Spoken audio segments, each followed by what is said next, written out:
تو نه ما خو دغه کلیوال یایو چې بل څه شی ده بنګاخه تخلص د څه ده ارمنی خو د چی ډیر ارمونی یې چی ارمون دنی شوی خځې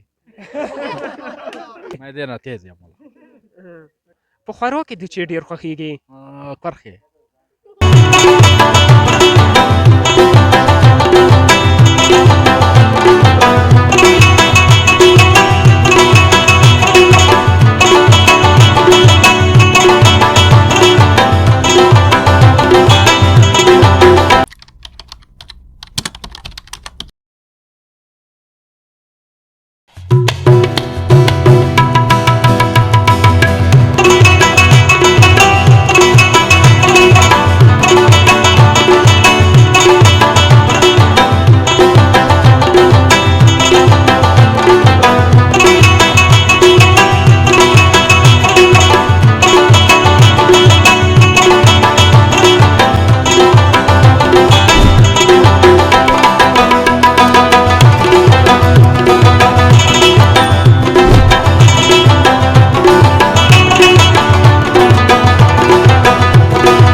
السلام علیکم وعلیکم سلام خو ګرانه څنګه یې ښه یې وله ښه یې ها خو څه نامېږې مجنون تو نه ما خو دغه کلیوال یایو چې بل څه شی ده بنګاخه تخلص د څه ده ارمنی خو د چی ډیر ارمونی یې چی ارمون دنی شوی خځې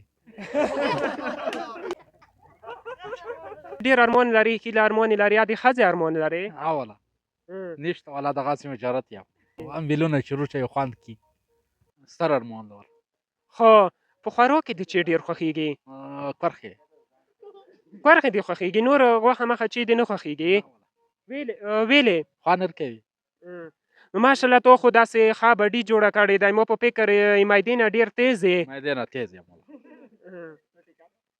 په کلي کې مرګلي لرې ها کلي کې څوک ډېر دنې ګران دی امین کوم یو ده هغه دی کمین ډېر دنې ګران ده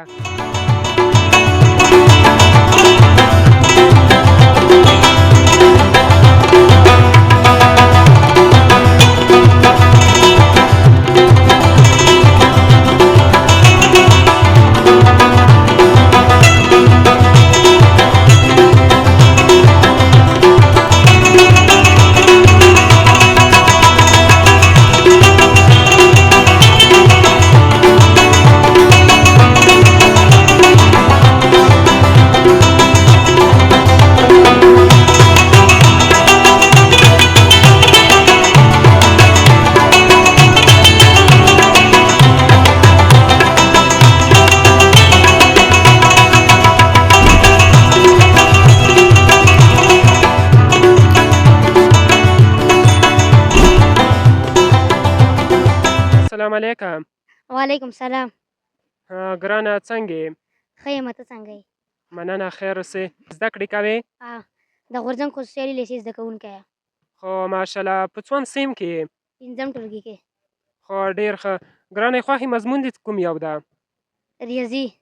زه د یارۍ په نامه هیڅ نه لرم، شکر دی وروڼه خویندې ډېرې لرم، خو د مرکۍ په نامه هیڅ نه لرم.